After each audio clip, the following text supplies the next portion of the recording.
नमस्कार। सोमबार लकडाउनको 28औं दिन, करिब 1 महिनादेखि तपाईँ घरभित्रै बसिराख्नु भएको छ। चौथो चरणमा थपिएको लकडाउन वैशाख 15 गते सकिँदैछ। अब लकडाउन थपिने या नथपिने आगामी दिनमा कोरोना संक्रमण थपिन्छ या थपिँदैन, सोही विषयले निर्क्युल गर्नेछ। सरकारले कोरोनाको सम्भावित जोखिमलाई मध्यनजर गर्दै चैत 11 गते यता लकडाउन जारी राखेको छ।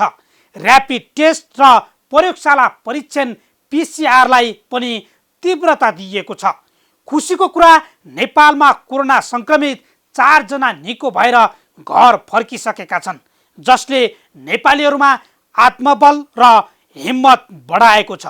कोरोनाको कारण लाखौंको मृत्यु भयो। संक्रमण दर र मृत्यु दर तीव्र भन्ने सुन्दै आएका हामी उपचारपछि 4 जना नै घर फर्किएपछि निराश, आतंकित भन्दा पनि खुसी भएका छौँ। यो खुसी दिलाउन कोरोना संक्रमण देखिएकाहरूको आत्मबलले नै ठुलो काम गरेको छ। अझ 65 वर्षीय वृद्धा, त्यो पनि विभिन्न स्वास्थ्य समस्यालाई समेत जितेर कोरोना मुक्त भएको अवस्थाले कोरोनालाई सहजै परास्त गर्न सकिन्छ भन्ने आत्मविश्वास आम नेपालीमा बढाएको छ।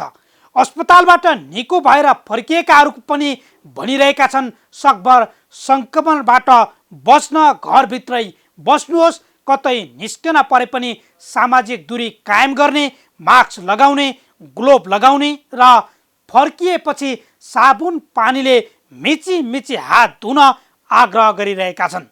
तातो पानी पिउन र सुरक्षित बस्न आग्रह गर्ने उनीहरू यदि कोरोना लागिहालेमा पनि आत्मबल बलियो बनाए समस्या मुक्त हुन गाह्रो नहुने बताइरहेका छन्। नेपालमा कोरोनालाई जितेर शनिबार र आइतबार गरी 2 दिनमै 3 जना घर फर्किए। चीनको वुहानबाट आएका एक संक्रमित यस अघि नै स्वस्थ भएर घर फर्किसकेका छन्। आशा गरौँ अब संक्रमित पहिचान भएका 27 जना पनि छिट्टै निको भएर नेपाल कोरोना मुक्त देश घोषणा हुनेछ र देशको सबै क्षेत्र आन्तरिक रूपमै भए पनि चलायमान हुनेछ। तर यसका लागि सरकार मात्रै होइन, तपाईँ हामी सबै नागरिक सुरक्षा सावधानीमा सचेत बन्दै लकडाउन अवधिभर अत्यावश्यक काम बाहेक घरमै बस्नुपर्ने हुन्छ। घरमै बसौँ, कोरोनाको महामारीबाट बचौँ र देशलाई बचाउँ। आउन सुरु गरौँ आम जनताले बेहोरेको समस्या, अभाव तथा सरकारी सेवा सुविधाको झन्झट समाधानको सारथी बन्ने कार्यक्रम जनताको इजलास। म बालकृष्ण शर्मा। सुरुमा हेरौँ यो झलक।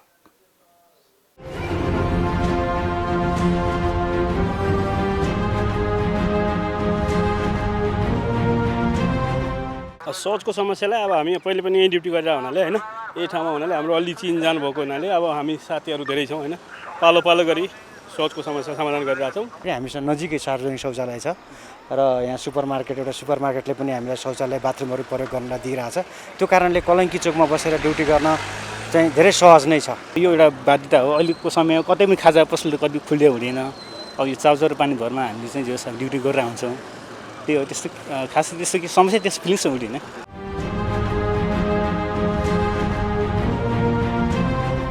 जति बेचिरहेको छ यहाँ, जस्तो किलोले हामीले यहाँ 50 रुपियाँ, हामी पनि त्यहीँ 50 सर्भिस गर्नको लागि हो। त्यही हामीले पैसा कमाउनको लागि चाहिँ हुनु लिएर आयो। अब यहाँ यस्तो तालीहरू बिग्रेन, अब तपाईँको गाडीहरू छिटो दिनु भएन, नदिनु अब यो दिनु भएन। अब प्रशासन के भन्नेहरू हुन्छ हुन बेली यस्तो चाहिँ महामारीले गर्दा अरू त्यसो गर्दा होइन। बजारमा आउनलाई रोकिएको छ, बजारबाट निस्किनलाई रोकिएको छ। यो जतिखेर पनि गाडी आउन जानु पर्यो, भिड पो हुनु भएन।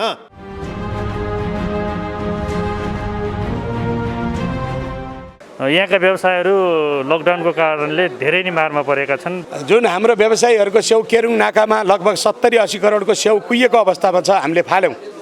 त्यो अब फाल्नलाई पनि सायद पैसा तिर्नुपर्छ होला।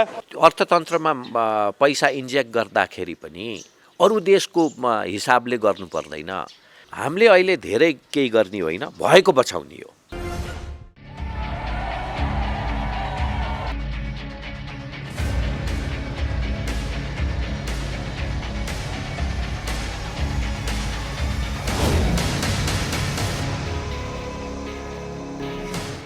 स्वागत छ कार्यक्रम जनताको इजलासमा।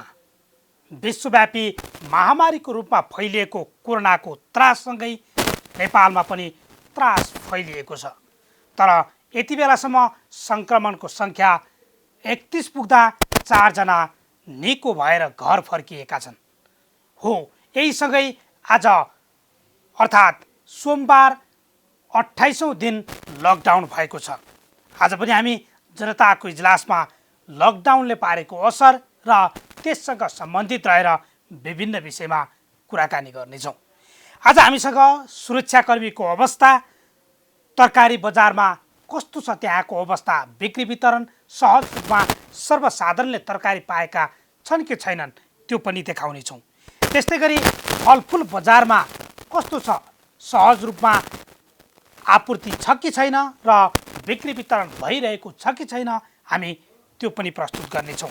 त्यस्तै बजेट आउन जेठ 15 गते बजेट आउनुपर्ने छ। त्यो बजेटसँग सम्बन्धित रहेर अहिले कोरोनाको लकडाउनले समस्या पारिरहेको छ र त्यो समस्या समाधान हुन सकेको छैन।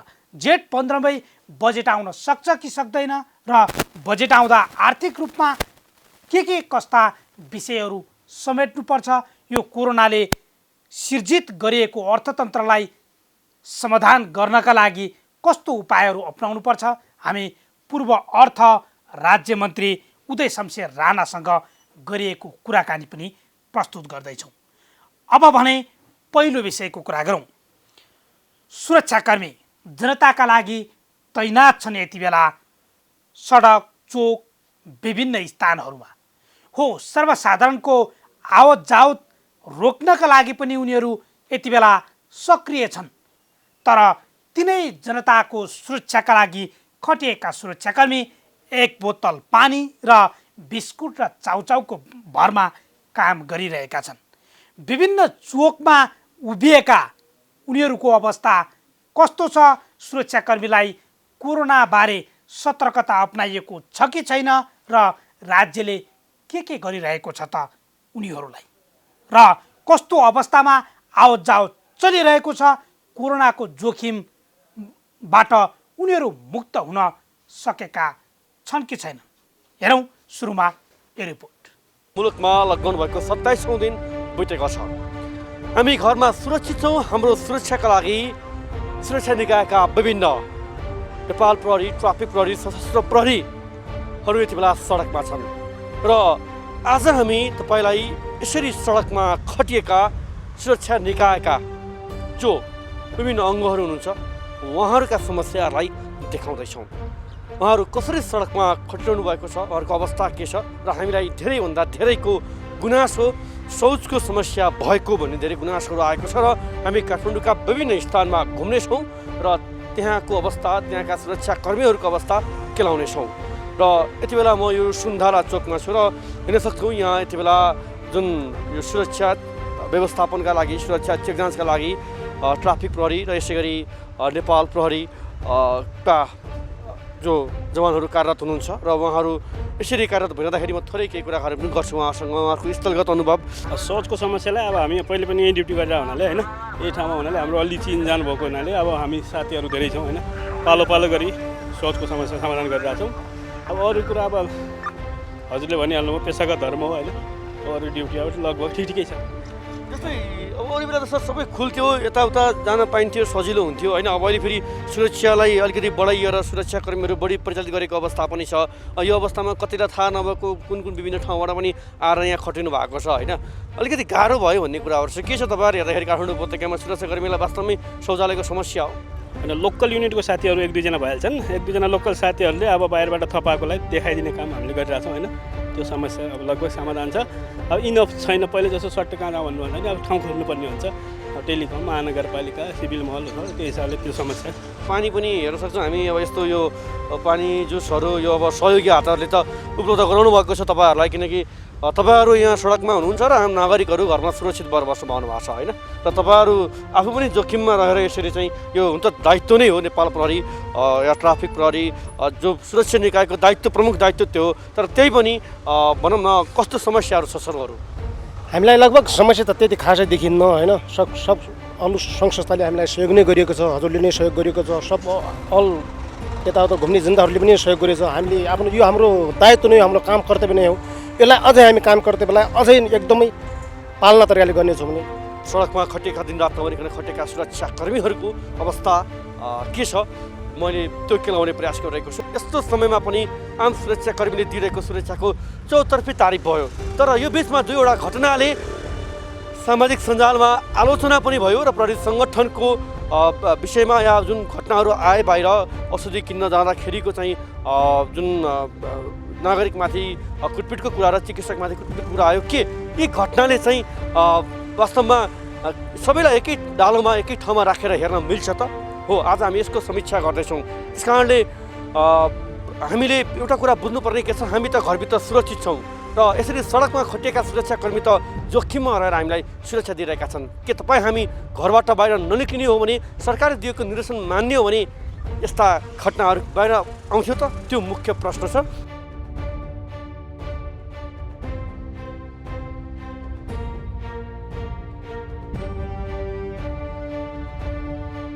कलङ्की आइपुगेका छौँ। यति बेला सुरक्षाकर्मीका जुन निकायहरू छन् ती सडकमा छन् र आम नागरिक घरमा बसिरहँदाखेरि हामीले यहाँ हेर्न सक्छौँ यो कलङ्की चोकमा छौँ र थोरै हामी यहाँ सुरक्षा निकायका कोहीसँग के छ अवस्था, कसरी काम गरिरहनु भएको छ, आज लकडाउनको 27औं दिनसम्म आइपुग्दाखेरि के कस्तो चाहिँ हिसाबले चाहिँ काम भइरहेको छ, थोरै कुराकानी गर्छौँ। सवारी साधन रोक्ने किसिममा लकडाउनलाई लागू गराउने कुरामा भन्न खोजेको हो भने सामान्यतया आउने अनाधिकृत रूपमा हिँड्नेहरूलाई चाहिँ नियन्त्रणमा लिने र रोक्ने र सम्झाइ बुझाइ गरेर पठाउने काम चाहिँ गरिरहेछौँ। अनि सामान्य नै छ। हजुर, अब अलिकति तपाईँहरूको व्यक्तिगत कुरामा आएँ, जस्तै भनौँ न अहिले तपाईँहरूको चाहिँ भनौँ खाना खाने समयहरू सेड्युलहरू के छ, समयमा खाना खान पाइरहनु भएको छ कि छैन, के छ तपाईँहरूको त अवस्था चाहिँ? होइन, एकदम ठिक छ। म्यानेजमेन्ट एकदम राम्रो भएको छ। हामीले खाना खाने टाइम, ड्युटी गर्ने टाइमहरू त्यस्तो दुःखको अवस्था चाहिँ छैन। अहिले राम्रो व्यवस्था भइरहेको छ। त्यो नि शौचालयहरू छ नि सर, जस्तै धेरै ठाउँमा मैले चाहिँ देखेको छु पत्रिकाभरि चाहिँ विभिन्न ठाउँमा पुग्दाखेरि चाहिँ पहिला त सबै खुल्थ्यो अनि पालैपिलो यसो चाहिँ आफ्नो नियमित काम गर्दै शौच जानको लागि पनि सजिलो हुन्थ्यो। तर अहिले त सबै बन्द छ, लकडाउन छ। त्यसले गर्दाखेरि चाहिँ धेरै सुरक्षाकर्मीहरूलाई चाहिँ शौचालयको चाहिँ समस्या जस्तो देखियो। के छ यहाँको चाहिँ अवस्था छ? होइन, यो कलङ्कीको सिनारी हेर्दाखेरि हामीसँग नजिकै सार्वजनिक शौचालय छ र यहाँ सुपर मार्केटले पनि हामीलाई शौचालय बाथरुमहरू प्रयोग गर्न दिइरहेछ। त्यो कारणले कलङ्की चोकमा बसेर ड्युटी गर्न चाहिँ धेरै सहज नै छ। सुरुका दिनमा चाहिँ पानी पनि नखाई शौच नगरी सम्पूर्ण नेपालीहरूलाई कोभिड-19 भनौँ कोरोनाबाट सुरक्षित राख्न खटेका सुरक्षाकर्मीहरूका समाचारहरू धेरै प्रकाशित भए। तर लकडाउन प्रभावकारी बनाउने यसरी खटेका सुरक्षाकर्मीहरूलाई मास्क नलगाएको, पन्जा नलगाएको या भनौँ न जुन नाइनास्ती नगरिकन जनताको सुरक्षामा खटेको भएर निकै चाहिँ तारिफ र जुन त्यो खालको चाहिँ भिडियोहरू सामाजिक सञ्जालमा भाइरल पनि भए। तर केही दिनमा जुन जनतालाई पिटेको र जुन हिर्काएको दुईवटा चाहिँ तस्बिर बाहिरसँगै भनौँ यो जुन एकै ठाउँमा भएको घटनालाई सबै सुरक्षाकर्मीले गरेको जसरी आम बनाउँदा सुरक्षाकर्मीको मनोबल र योगदानमाथि कतै हामीले नाइन्साफी त गरेका छैनौँ? यो मुख्य प्रश्न हो र आज हामी यिनै सुरक्षाकर्मीको अवस्था बुझ्नका लागि सडकसम्म छौँ। के छ, कसरी काम गरिरहेका छन्, सुरक्षाको अवस्था, उनीहरूको व्यक्तिगत चाहिँ शारीरिक अवस्था र उनीहरू सुरक्षा गर्नका लागि सडकमा खड्दाखेरि चाहिँ जस्तै समयमा खानाको कुरा होला, यसै गरी सुरक्षाको कुरा होला, शौचको कुरा होला, पानीको कुरा होला, त्यसको पनि हामीले यहाँ वास्तविकता खोजिरहेका छौँ। पानी आइरहेछ, खानेपानीहरू हाम्रो अफिसले पनि हामीलाई प्रोभाइड गरिरहेछ र यो खानेपानीका जुन गाडीहरू हिँडेर मुभमेन्ट गरिरहेका हुन्छन् उनीहरूले पनि हामीलाई सहयोग गरेका छन्।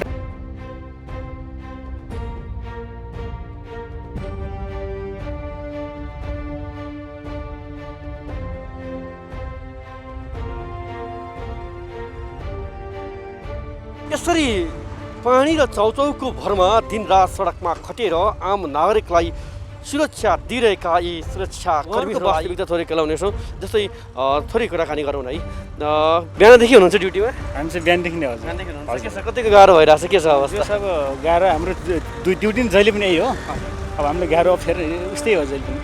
अनि बिहानदेखि बेलुकासम्म यसरी अलिक भनौँ 1 महिना बित्न लागिसक्यो लकडाउनको, होइन?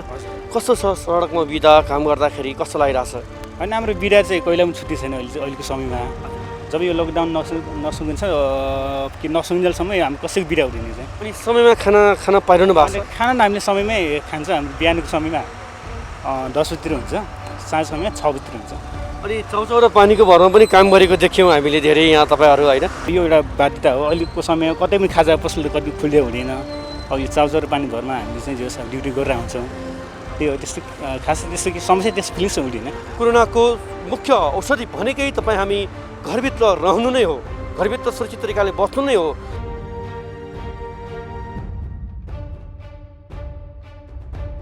यति बेला हामी यो सीता पाइला चोकमा छौँ र यो सीता पाइला चोकमा सुरक्षाकर्मीहरूको अवस्थालाई केलाउने प्रयास गरेका छौँ।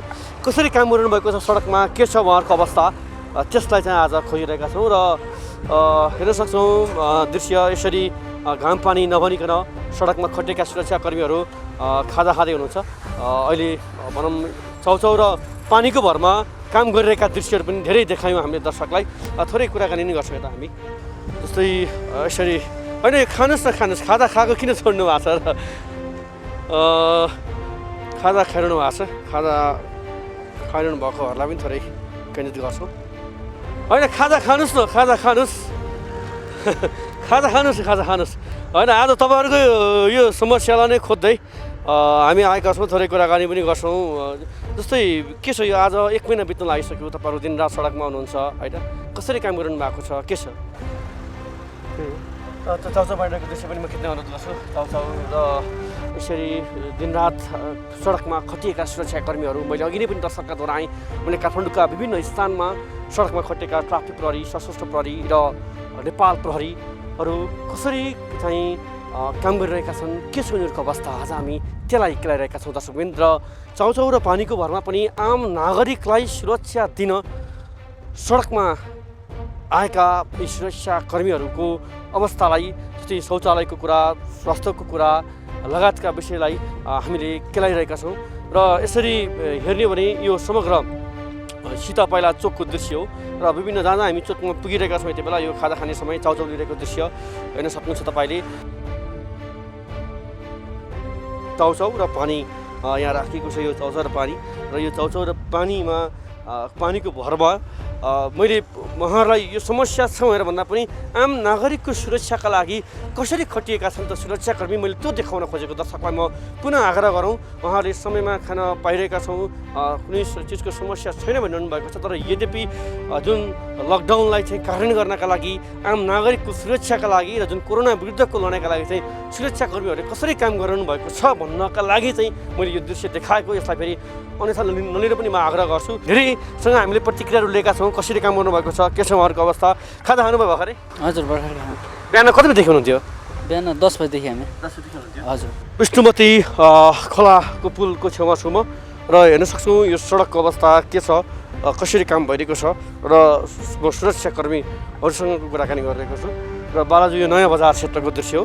पहिला पसलहरू खुल्ला हुन्थे, यताउता आलो पालो जाने आउने हुन्थ्यो, नभए अधिकांश ठाउँमा चाहिँ शौचालयको समस्या देखियो। अरू ठाउँहरूमा बाटोमा चाहिँ समस्या हुन्छ होइन, सो घरहरूमा चाहिँ सरकारी कार्यालयहरू हुन्छ, दिनरात नभनिकन, घाम पानी नभनिकन, भोक प्यास नभनिकन यति बेला आम सुरक्षाकर्मीहरू लकडाउनको कारण र आम जनताको सुरक्षाका लागि सडकमा खटिरहेका छन्। त्यस कारणले उनीहरूलाई प्रोत्साहन गर्ने काम हामी सबैले गर्न आवश्यक छ।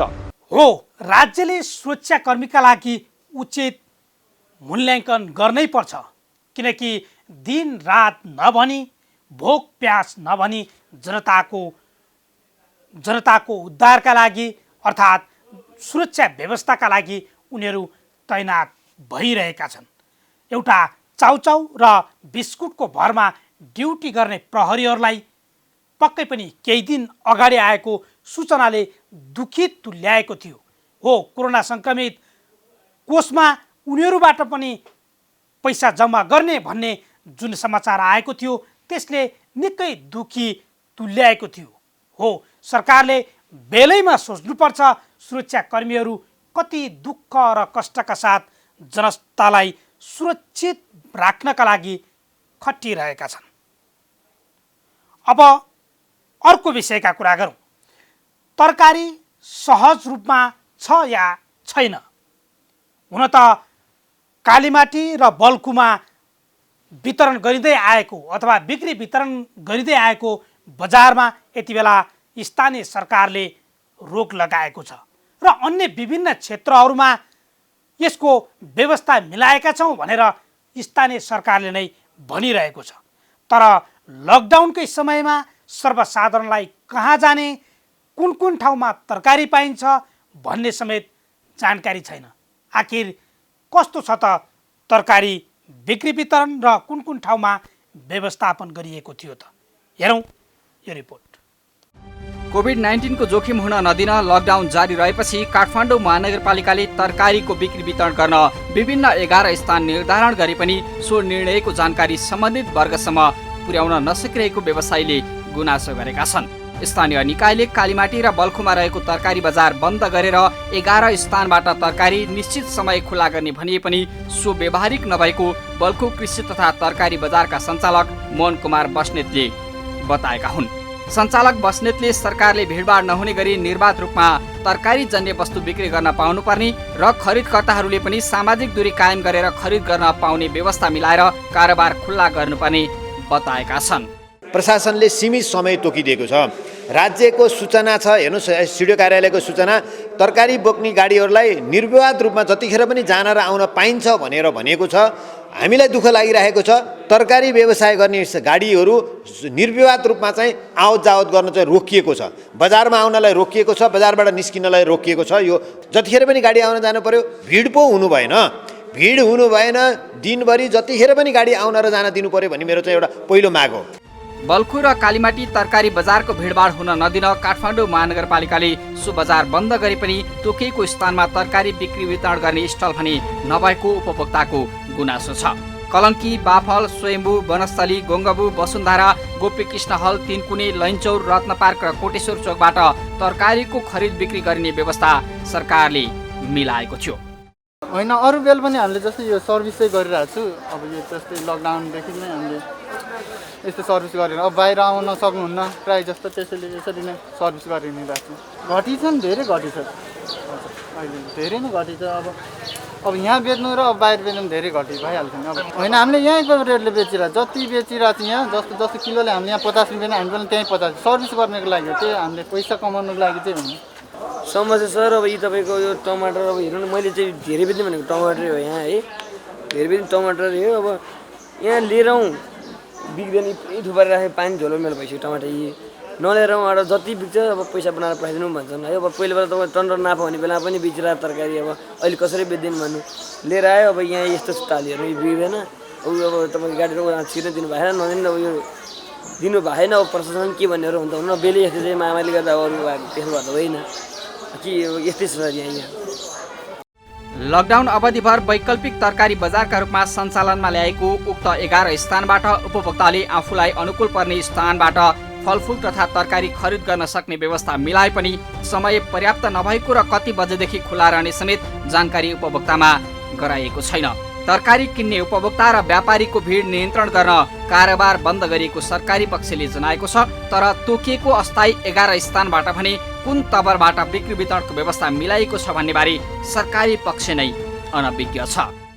हो, छोटो समयमै दैनिक उपभोग्य वस्तु किन्नु पर्नेछ आम उपभोक्ताले, त्यो पनि लकडाउनको पूर्ण पालना गर्दै। यति बेला घरमै बसिरहेका सर्वसाधारणलाई तरकारीदेखि दैनिक उपभोग्य सामग्री किन्न समेत हम्मे परेको बेला स्थानीय सरकारले बजार त बन्द गरेको छ, तर खोलिएका ठाउँहरूमा पनि व्यवस्थित देख्न सकिँदैन। त्यसलाई व्यवस्थित गर्नु जरुरी छ।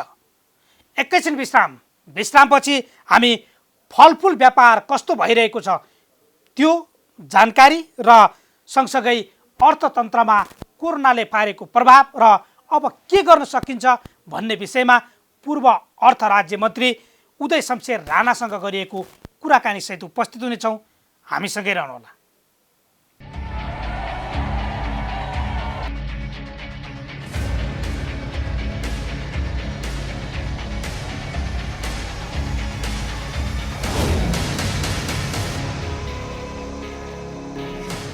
विश्रामपछि स्वागत छ। तपाईँ हेर्दै हुनुहुन्छ कार्यक्रम जनताको इजलास। हो, यति बेला कोरोनाको त्रासमा देशभर लकडाउन छ। सरकारले चैत 11 गते लकडाउन गरेको थियो। आज 28औं दिन पुगेको छ।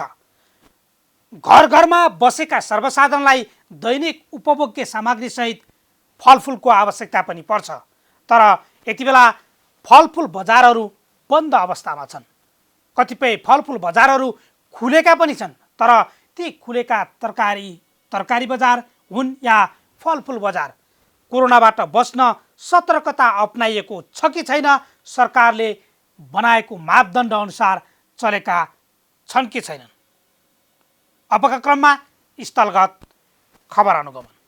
बल्कको क्षेत्रमा छौँ जहाँ यो फलफुलको थोक विक्रेताको मुख्य स्थान हो यो बल्कु क्षेत्र र यहाँबाट जुन फलफुल बिक्री वितरण हुन्छ काठमाडौँ उपत्यकाका विभिन्न स्थानमा र यहाँ यति बेला के छ, फलफुलको पछिल्लो अवस्था, आयात कसरी भइरहेको छ, बजार व्यवस्थापन बिक्री वितरण कसरी भइरहेको छ, त्यसका विषयमा आज हामी यहाँ आएका छौँ बुझ्नका लागि। कालीमेडी तरकारी बजार बन्द गरी पनि काठमाडौँ महानगरपालिकाले अन्य 11वटा स्थानमा तरकारी व्यवस्थापन गर्ने भन्दै विभिन्न पार्टी प्यालेसहरूमा तरकारीको बिक्री वितरण गर्दै आइरहेको छ। यद्यपि बल्कु स्थित यो फलफुल जुन थोक बिक्री केन्द्र छ यो अझै पनि खुल्ला छ र यहाँ आम व्यवसायहरू सावधानी र सतर्कता अपनाउँदै यति बेला यहाँ फलफुल व्यवसाय गरिरहेका छन्।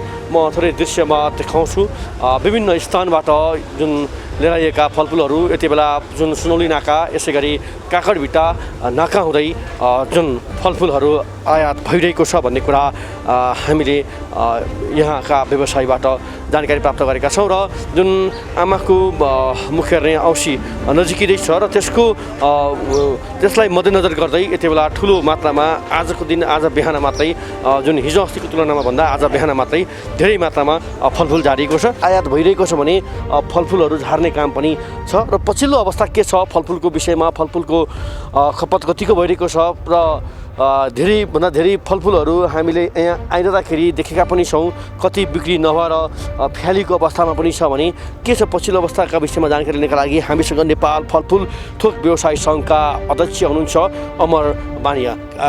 नेपाली केही मात्रामा, अरू सबै फलफुल भनेको हामी भारतको निर्भर पर्नुपर्ने भएको कारणले हाम्रो साथीहरूले यो खास आमा खुवाउने औँसीको लागि भनेर मगाउनु भएको छ। मलाई जहाँसम्म लाग्छ यसले हाम्रो 5 देखि 7 दिन यो आज आएकै फलफुलले एउटा धान्ने अवस्था छ काठमाडौँ भ्यालीलाई। हामीलाई यो पनि एउटा आम नागरिकले के सोध दिनु पऱ्यो भने हामी एउटा डिस्टेन्स कायम गरेका छौँ, यसमा सेनिटाइजर छर्ने र भारतीय गाडीलाई हामीले पूर्ण बन्देज लगाएका छौँ यो फलफुल व्यवसायी सङ्घभित्र। केही गाडी आएको भन्ने कुरा आयो अस्ति मात्रै पनि होइन, 2वटा गाडी आयो भन्ने कुराहरू आयो। अहिले पछिल्लो अवस्थामा तपाईँले कसरी आयात गर्नु भएको छ फलफुल? अहिले हामीले अस्ति आयो, उहाँहरूले एउटा जान एउटा गल्ती गर्नुभयो, किनभने उहाँहरू पनि एउटा अनभिज्ञ हुनुभयो भन्नु पऱ्यो। आपूर्ति मन्त्रालयले भारतीय गाडीलाई आउन दिनुहोस्, सहज गर्नुहोस् भन्ने हामी एउटा स्थानीय आम नागरिकको स्वास्थ्यको लागि पनि केही मात्रामा सोच्नुपर्छ भन्ने स्थितिले हामीले पल्टी गरेका थियौँ। उहाँहरूले जान एउटा गल्ती गर्नुभयो, हामीले उहाँहरूलाई 72 घन्टा एउटा क्वारेन्टाइनमा राखेर उहाँहरूलाई हिजो झार्न दियो। अर्को कुरा एउटा म तपाईँहरू मार्फत एउटा जानकारी दिइहालौँ, हाम्रो व्यवसायीहरू अहिले अन्यलमा हुनुहुन्छ, कतिखेर कुन जिल्लामा कहाँ रोक्छ भन्ने पनि ठेगान छैन यो फलफुल भनेको। के भने राज्यले नै एउटा पहल गर्नु पऱ्यो, भन्सारबाटै एउटा रोक लगाउनु पऱ्यो। भन्सारमा हाम्रो एउटा प्रति गाडी 2 लाख 3 लाख रुपियाँ एउटा भन्सार तिरेर भित्राइनी बाटोमा आएर विभिन्न अवरोध हुने, स्थानीय सरकारहरूले विरोध गर्ने, यो राज्य नै कसले चलाएको छ भन्ने पनि एउटा अहिले हामी व्यवसायीहरू अनभिज्ञ भयो। खाना एउटा भात खानुहुन्छ भने एक टाइम एउटा फलफुल खाएर पनि जीवन निर्वाह गर्नुभएको छ। यो फलफुल भनेको अति आवश्यक। म पनि एउटा 2-3 ठाउँमा एउटा कन्फरेन्समा गएको थिएँ, यही टेकुको डाक्टर साहबहरूले मलाई के भन्नुभयो भने यो बन्द गर्ने काम नगर्नुहोस् है फलफुल। हामी यदि फलफुल नै रोक्ने, तरकारी नै फ्रेस रोक्ने हो भने हामी कोरोनासँग केले लड्ने पनि त एउटा कुनै चाहियो। हामी चाउलो खाएर मात्रै लड्छु भनेर यो भाषणको कुरा हो। प्लिज अध्यक्षज्यू तपाईँले यो फलफुल आपूर्तिलाई नरोकिदिनुहोस् भन्नुभयो। त्यस्तै मलाई मन्त्रीज्यूले पनि भन्नुभयो यो एउटा आपूर्ति सहज गर्न मैले कति भूमिका खेलेको छु, सचिवले त्यसै भन्नुभयो होइन, कति भूमिका खेलेको छौँ भन्ने कुरा हामीलाई थाहा छ। तपाईँहरूले प्लिज रोक्ने काम नगरिदिनुहोस् भनेर उहाँबाट पनि दर्शकलाई एकपटक यो विभिन्न यहाँ चाहिँ जुन नेपालका विभिन्न नाकाबाट आएका फलफुलहरूलाई यति बेला यहाँ डुवानी गर्ने काम र यो अनलोड गर्ने काम भइरहेको छ। म त दृश्यहरू पनि देखाउन आग्रह गर्छु। के छ अवस्था निकै चहलपहल एकदम भिडभाड हुने यो क्षेत्र भने अहिले करिब सुनसान जस्तै बनेको छ र एकदमै कम मात्रामा फलफुलहरू आयात भएको भन्ने कुरा छ। हामी थोरै बजारमा हिँड्दै पनि तपाईँसँग थोरै प्रतिक्रियाहरू लिन्छौँ। जस्तै अब अहिले यहाँ चाहिँ तपाईँहरूले कसरी बिक्री वितरण गर्नुभएको छ, के छ अवस्था, सावधानी के अपना यहाँ छ, आम उपभोक्ताको घरसम्म या बजारसम्म यो थोक बिक्री चाहिँ यहाँबाट त थोक बिक्री नै हुने भयो होइन, त्यो हिसाबले चाहिँ कसरी बजारसम्म पुर्याउनु भएको छ? एकदमै हाम्रो यो एउटा टाइमिङ छ, यसमा पनि बिहान बेलुका हामी खोल्छौँ र हामीले यो भारतीय गाडी रोक्नको कारण पनि आज देख्नुभयो तपाईँहरूले 25 गाडी भारतीय गाडी आउँदाखेरि कमसेकम 75 देखि 100 जना भारतीय भित्रिने कारणले हामीले आजभन्दा 15 दिन अगाडि रोकेको हो। यसलाई भारतीय प्रवेश निषेध गरेका छौँ। नेपाली गाडीलाई ल्याउने बेलामा पनि एउटा सुनौली भन्सार होस्, कुनै भन्सारमा पनि सेनिटाइजर छर्ने, चेक जाँच गर्ने, हाम्रो ड्राइभरहरूलाई चेक जाँच गर्ने विशेष सतर्कता यो राज्यले अपनाएको छ। सतर्कता पनि एउटा राज्यले अपनाउँदै हामीले ल्याएका छौँ। यहाँ पनि हामीले एउटा बजारमा सेनिटाइजर छर्ने, मास्क एकदम कम्पलसरी गरेका छौँ, डिस्टेन्समा रहनुहोस् भनेको छौँ। अब जस्तो यो तरकारीको जस्तो हाम्रो यो भिडभाड त्यति साह्रो यो एकदमै भिडभाड हुने ठाउँ पनि होइन। फलफुलमा किन हामीसँग त्यति तरकारी जस्तो एकदमै भिड नहुने कारणले हामीले यसलाई हामी आफैले पनि एउटा सावधानीपूर्वक अपनाएर ठिक छ व्यवसाय हो, एउटा आपूर्ति हामीले सहज गरेका छौँ। घाटा नाफा भनेको पछिको कुरा हो। यसलाई जहाँसम्म लाग्छ स्टोर राख्न मिल्ने चिजहरू हामी स्टोरेज गर्छौँ र जुन नासवान चिजहरू छ यसलाई अब जे भाउ आएर यहाँ यदि केरा 700 रुपियाँ क्रेट पर्छ भने हामी यो 300, 400, 200 जे हिसाबले बिक्छ त्यो हिसाबले हामीले बेच्न बाध्य हुन्छौँ। दर्शकबिन हेर्न सक्नुहुन्छ यो खरबुजा कि तरबुजा होइन, खरबुजा यसरी जुन आएको यो बाहिरबाट आएको सामान विभिन्न नाका हुँदै आएको यो सामानलाई झार्ने काम भइरहेको छ र सावधानी सतर्कता अपनाउँदै यति बेला यहाँ बिक्री वितरणको काम पनि भइरहेको छ। म केही व्यवसायीहरूसँग पनि प्रतिक्रियाहरू लिन्छु, आवाज दिन्छु के छ जुन ठुलो सङ्ख्यामा चाहिँ फलफुल झारिएको छ, थोरै कुराकानी गर्छौँ। व्यापार छैन दाइ, व्यापार लकडाउन नै हो। यहाँका केही व्यवसायहरूसँग कुराकानी गर्छ। हजुर व्यवसाय हो? व्यवसाय हो। पहिलाको भन्दा त धेरै कठिन अवस्था छ। अब लत्ता कपडा भन्दा पनि यो फलफुल व्यवसाय भनेको चाहिँ अब यहाँका व्यवसायहरू लकडाउनको कारणले धेरै नै मारमा परेका छन्। बाटोमा सामान आइरहेको छ, बिक्रीको अवस्था कम छ। तपाईँहरूले देख्नु भइरहेको छ हरेक सामानहरू कुहिरहेछ। पहिलाको भन्दा धेरै नै जटिल छ। यो बल्खु फलफुल यो बजारबाट चाहिँ जोडिएका छौँ र यहाँको पछिल्लो अवस्था के छ फलफुलको बारेमा जानकारी दिएका छौँ र हामीसँग जुन अध्यक्षजी पनि हुनुहुन्छ अमर बानिया र हामी उहाँसँगको संवादमा यति बेला यहाँको स्थलगत रूपमा चाहिँ बजारको अवस्था केलाइरहेका छौँ। बिग्रिएका फलफुलको व्यवस्थापन चाहिँ कसरी गर्नु होइन? यो हामीले यो अब बिग्रिन लाग्यो भनेपछि एउटा हामीले बाँदरहरूलाई अहिले बाँदरहरूलाई दैनिक हाम्रो साथीभाइहरू यो पशुपति क्षेत्र भयो, स्वयम्भू भयो, यहीँ थापाथली भयो, बाँदरहरूलाई बाँड्न जानुहुन्छ। अब यही हेर्नुहोस् यो नेपाली केरा हो। यो हामीले बाँड्ने काम गर्छौँ। जस्तै हामीले अब यो नासवान चिजहरू जुन स्टोर राख्न मिल्दैन त्यसलाई हामीले सङ्घको मार्फत हामीले एउटा बाँड्ने काम पनि गर्छौँ हामी यो फलफुललाई। अब जुन तपाईँहरूले यो बेलामा पनि हिम्मत लिएर यो प्राइम टेलिभिजन अहिले हाम्रो हिजो अस्तिबाट हाम्रो माझमा आउनु भएको छ। तपाईँहरूलाई पनि म के भन्न चाहन्छु भने यदि हामीले फलफुलहरू कहीँ तपाईँहरूले त्यस्तो ठाउँ छ भने हामी एकदमै बाँड्नलाई तयार छौँ। तपाईँहरूको कोर्डिनेसनमा तपाईँहरूले यसलाई सपोर्ट गरिदिनु होला।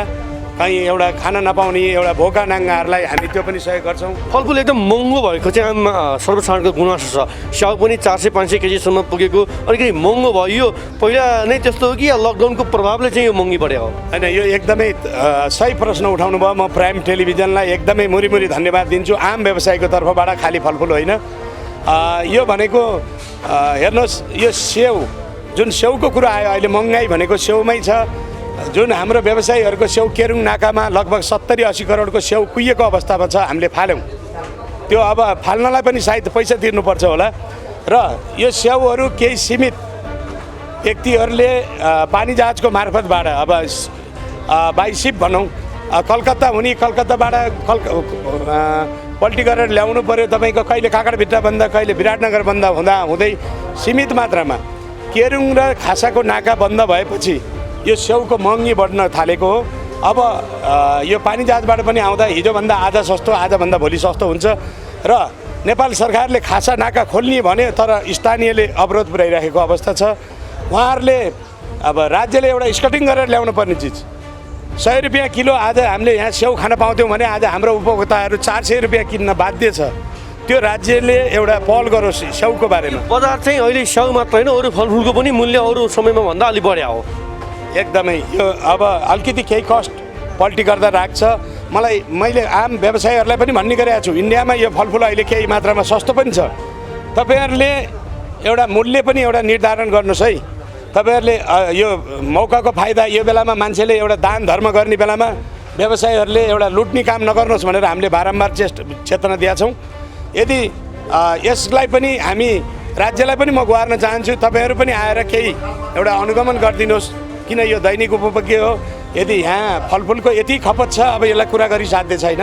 मलाई जहाँ लाग्छ यो त एउटा खानाकै रूपमा अब आम उपभोक्ताले पब्लिकले लिने गरेको छ।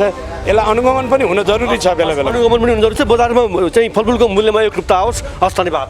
अहिले जुन हिसाबले आयात भइरहेको छ, आयातको कुरा कसरी चाहिँ व्यवस्थापन गरेको छ, व्यवसायका समस्या के छन् र आम उपभोक्ताका माझ फलफुल कसरी चाहिँ पुर्याइएको छ र फलफुलको पछिल्लो अवस्थाका विषयमा जानकारी लिएका थियौँ। हो, लकडाउनले सिर्जना गरेको यो परिस्थितिलाई हामीले सामना गर्नै पर्नेछ र सरकारले दिएका निर्देशनहरू आफू बच्न, परिवार बचाउन र छिमेकी अथवा समुदाय नै बचाउनका लागि हामी लकडाउनको पालना गर्नै पर्नेछ। त्यसै अनुरूपमा सबैले सोही पालना गरेमा तरकारी बजार हुन् या फलफुल बजार, त्यहाँबाट पनि कोरोना सङ्क्रमणबाट बच्न सतर्कता अपनाउनै पर्छ। अब अर्को विषयका कुरा गरौँ। आगामी जेठ 15 गते नेपालको बजेट ल्याउने दिन। यति बेला कोरोनाको त्रास र लकडाउनले संसद पनि चल्न सकेको छैन र बजेट निर्माणको काम पनि ओझेलमा परेको छ।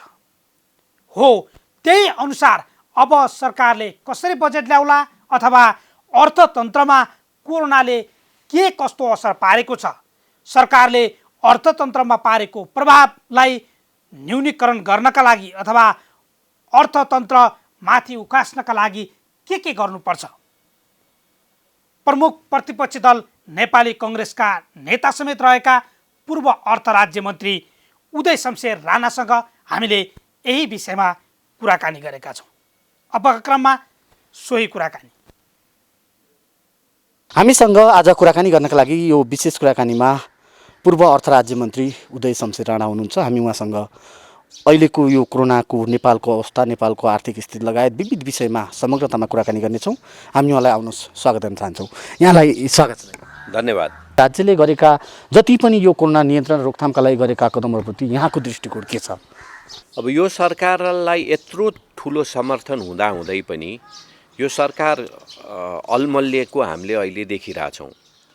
अहिले तपाईँको अरू यो जब हाम्रो सरकारले आह्वान गरेर लकडाउनको आह्वान गर्यो, यो राजनीतिक पार्टी विपक्ष दलहरू मात्र सम्पूर्ण नेपाली जनताले नै यो लकडाउनलाई सहयोग गरे, समर्थन गरे। सहयोग होइन, समर्थन मात्र होइन, सहयोगै गरे।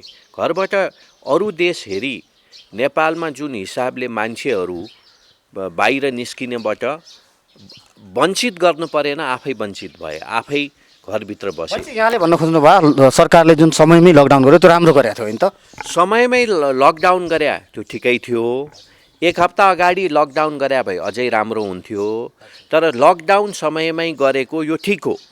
तर लकडाउन साथसाथै जुन हिसाबले अहिले सरकारले सामान्य मेडिकल इक्विपमेन्टहरू, जुन पिपिपी, जुन तपाईँको अरू सामग्रीहरू, अत्यन्तै आवश्यक सामग्रीहरू, यो कोरोनाको कुरो भने 4 महिना अगाडिदेखि आइरहेको थियो होइन।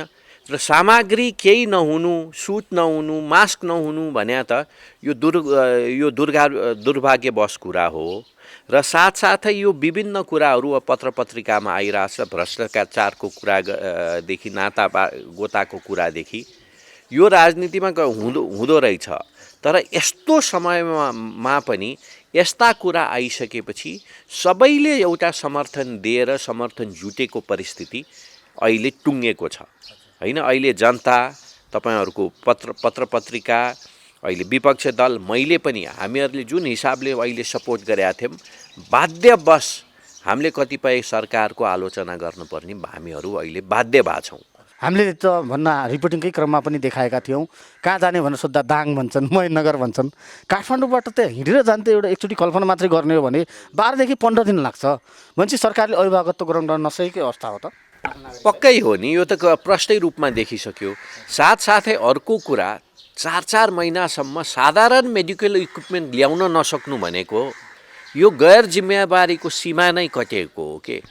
यथापि अहिले हामीले सरकारलाई चेतावनी दिने हो, सतर्क बनाउने हो, तर खुलै रूपमा हामीले यो सरकारलाई गर्दैनौँ, किनभने यो अत्यन्तै ठुलो समस्यामा हामी अहिले अड्किरहेको छौँ। अब तपाईँको भ्रष्टाचारको कुरा, यस्तो समयमा पनि यो सबैले बुझेकै कुरा हो, कुनै सामग्री ल्याउन अत्यन्तै अन्तिमसम्म ढिलो गरेर, एकदम प्रेसर क्रिएट गरेर, हाकार क्रिएट गरेर, एउटा तर्सिनी वातावरण बनाएर अनि झापझुप सामान ल्याउन खोज्नु भन्ने कुरो यो सबैले बुझेको हो। यथापि अहिले यसमा धेरै लाग्नु हुँदैन। हामीले अहिले अब 2 चिजमा केन्द्रित हुनुपर्छ। आजको दिनसम्म पनि जुन आवश्यक टेस्टिङ गर्ने कुरो, जुन सुटको कुरो, जुन मास्कको कुरो आजसम्म आइसकेको छैन। त्यसैले हामीहरूले यो सोशल डिस्टेन्सिङको कुरादेखि लिएर अहिले लकडाउनको कुरालाई अलिकति हामीले समर्थन गर्नुपर्छ। तर साथसाथै अब सरकारले पनि अब कसरी अगाडि बढ्ने, अहिले यो कोरोना भाइरसको समस्या 2-4 दिन अथवा 2-4 हप्तामा सिद्धिएला जस्तो देखिन्न, केही महिना लम्बिने जस्तो देखिया छ। अहिले भाइरस पनि दोहोरिरहेको परिस्थितिहरूमा पनि कतिपय देशहरूमा अहिले हामीले देखेको छ। अमेरिका र बेलायत अथवा युरोपभन्दा अहिले एसियामा हामीले अलिकति यसलाई बढी व्यवस्थित गरेको कुराहरू हामी सबैले बुझिसकेका छौँ। तर साथसाथै यो लकडाउनमा कति दिन हामी बस्न सक्छौँ। त्यसैले लकडाउनको साथसाथै अहिले भोकमरीको समस्याहरू पनि बिस्तारै आउन लाग्छ। यो सिजन पनि लगभग यही सिजन हो। त्यसैले केही न केही रूपमा पनि अहिले हाम्रो अर्थतन्त्रलाई एकैचोटि होइन, यो 2-3-4 महिना लिएर फेज वाइज रूपमा चाहिँ हाम्रो अर्थतन्त्रलाई पनि बिस्तारै चालु गर्नुपर्ने परिस्थिति छ। अहिले धेरै मुलुकहरू जहाँ हाम्रोभन्दा धेरै ठुलो समस्या छ, प्रत्यक्ष अप्रत्यक्ष व्यापारसँग धेरै जोडेको हुन्छ, सानो खुद्रा पसल पनि जोडेको हुन्छ। त्यसैले यो अर्थतन्त्रलाई अहिले भएकोलाई हामीले अहिले जोगाउनुपर्छ। विशेष गरेर हाम्रो देशमा यो 2 वर्षमा अत्यन्तै धेरै लगानी, पर्यटनमा लगानीहरू पनि, होटेलहरू पनि धेरै खोलेको छ र सबैभन्दा ठुलो असर अहिले पर्यटन क्षेत्रमा परेको छ। यसले तपाईँको हाम्रो कम्तीमा दसैँ तिहार नसकेसम्म पर्यटनहरू आउने परिस्थिति होला जस्तो मलाई लाग्दैन। र त्यो बेलासम्म कसरी त्यहाँका काम गर्ने साथीहरूलाई तलब दिएर कसरी होटेलले, रेस्टुरेन्टले अथवा तपाईँको हाम्रो एयरलाइन्सले अथवा तपाईँको बस सर्भिसहरू कसरी हामीले थेग्न सक्छौँ, त्यसमा सरकारले सहयोग नगरे पनि त्यहाँ तपाईँको व्यापार बन्द हुन्छ। व्यापार बन्द भएपछि बेरोजगारीको समस्या बढ्छ। त्यति मात्र होइन, अहिलेको परिस्थितिमा के देखिरहेछौँ भने पहिला त भूकम्पपछि धेरै साथीहरू विदेश गए, किनभने आफ्नो ज्यान बचाउनु पर्ने थियो। त्यो अवस्था मात्र रहेन। त्यो अवस्था मात्र होइन, अहिले विदेशमा भएका अहिले हाम्रो कामदार नेपाली साथीहरू पनि फर्किने परिस्थिति छ। त्यसैले यो सरकारले चाहिँ यसमा मध्यनजर राखेर यो आर्थिक प्याकेज चाहिँ ल्याउनुपर्छ। अरू धेरै देशले ल्याइसकेको छ। हाम्रो देश, हाम्रो सरकार अहिले अलमल्लिएर बसेको छ। कतिपय साथीहरूले कहाँ छ पैसा भन्ने कुरा गर्दाखेरि यो पैसाको कुरोमा समस्या छैन। हाम्रो लगभग 1 खरब रुपियाँ हाले भने हाम्रो जिडिपीको 3% हो र हामीले 2 खरब हाले भने 6% हो। मेरो विचारमा 1 देखि 2 खरब रुपियाँ हामीले अहिले यो हाम्रो अर्थतन्त्र बचाउनको निम्ति लगाए भने यसले अहिलेको निम्ति पर्याप्त हुन्छ भन्ने मलाई लागेको छ। अहिले तपाईको हामीले संसदीय विकास कोष नै हामीले रोके भने पनि लगभग 20 देखि 21 अरब रुपियाँ त्यहीँबाट आउँछ। अर्को सबभन्दा धेरै अहिले पैसा भने हामीसँग यो तपाईँको जुन विकासको योजनाहरू छ नि, विकास योजनामा लगभग हाम्रो यो बजेटमा 4 खरब चान्चुनको थियो, अलिकति घटाएर 3 खरब चान्चुन छ। त्यसमा 25% मात्र अहिले खर्च भएको छ होइन, 75% बाँकी नै छ। त 4 खरबको हिसाब गरे पनि 3 खरब रुपियाँ अहिले हामीसँग बाँकी छ। 3 खरबमा 50%, 1.5 खरब रुपियाँ अहिले छुट्याएर राखौँ, तर 1.5 खरब त अहिले यो सरकारले त्यहाँ राख्न सक्ने परिस्थिति देखिन्छ नि, र 1.5 खरबबाट केही हिसाब अलिकति झारौँ, तर मिनिमम 1 खरब रुपियाँ त जुन विकास योजनाहरू हाम्रो नेपालमा यसै त अन्तिममा खर्च हुन्छ होइन, यो तपाईँको बालुवामा हामीले पानी हालिरहेछौँ, यही खर्च मात्र मिलाए पनि लगभग हामीले थेक्न सक्छौँ। अर्थतन्त्रमा पैसा इन्जेक्ट गर्दाखेरि पनि अरू देशको हिसाबले गर्नु पर्दैन। हामीले लगभग हाम्रो जिडिपीको 5% रूपमा चल्ने गरी हामीले अहिले धेरै केही गर्ने होइन, भएको बचाउने हो। अरू गर्न सक्दैनौँ, अरू गर्न अहिले आँटिहाल्न पनि भएन, 6 महिनापछि गर्न सक्छौँ होइन, नयाँ योजनाहरू ल्याउन सक्छौँ। अहिले नयाँ योजनाहरू भन्दा पनि हामीसँग जे छ त्यसलाई बचाएर राखौँ। अहिले पनि हेर्ने हो भने हजारौँको सङ्ख्यामा नेपाली भन्न न्यू श्रमिकहरू विद्यार्थीहरू विदेशमा अल्पत्र रहेको अवस्था छ, के भन्नुहुन्छ? यो सरकारलाई वास्तै नभएको पनि हामी देखिरहेछौँ होइन। हामीले हाम्रो अहिले प्लेन पठाएर पनि ती मजदुर साथीहरूलाई विशेष गरेर खाडी मुलुकबाट हामीले ल्याउन सक्छौँ, ल्याउन नसक्ने होइन। यो हुने खाने ठुला देशले मात्र गर्न सक्छ भन्ने कुरो पनि होइन। यो तपाईँको 3 दिन अगाडिको न्युजमा भुटानले उनीहरूको 2जना नागरिकको निम्ति एउटा प्लेन पठायो। त्यसैले नागरिक भन्या देश हो। कोरोनाको त्रास र जोखिमले महामारीको रूपमा लिँदा विश्व नै अर्थतन्त्र धराशयी हुने देखिएको छ। विभिन्न अर्थतन्त्रमा उच्च रहेका देशहरू समेत यति बेला सङ्कटमा परेका छन्। हो, त्यही अनुरूपमा नेपाल पनि जेठ 15 गते ल्याउँदै गरेको बजेट र अर्थनीतिलाई कसरी प्रभावकारी बनाउन सकिन्छ भन्नेमा विचार गरिनुपर्छ, किनकि अर्थतन्त्र खस्कनेमा विभिन्न प्रक्षेपणहरू भएका छन्। त्यसलाई सुधार गर्नका लागि अर्थतन्त्रलाई चलायमान बनाउन राज्यले कुनै न कुनै भूमिका खेल्नै पर्छ। यी र यस्ता कुनै पनि पीडा व्यथा समस्या अनि सरकारी निकायबाट दिने सेवा प्रवाहमा भए गरेका कमजोरीबारे कार्यक्रम जनताको इजलास मार्फत निरन्तर खबरदारी गरिरहनेछौँ। तपाईँ हामीलाई आफूले बेहोरेका समस्या र गुनासो स्क्रिनमा देखाइएको टेलिफोन नम्बर र इमेल ठेगानामा टिपाएर वा पठाएर समस्या समाधानको साझा आवाज भन्न सक्नुहुनेछ। हौस् त आजका लागि जनताको इजलास यति नै। तपाईँ हामीलाई युट्युब मार्फत समेत हेर्न र फलो गर्न सक्नुहुनेछ। फरक विषयवस्तु र तपाईँहरूकै गुनासोसहित अर्को कार्यक्रममा पुनः उपस्थित हुनेछौँ। प्राइम टाइम्स टेलिभिजन हेर्दै रहनुहोला। नमस्कार।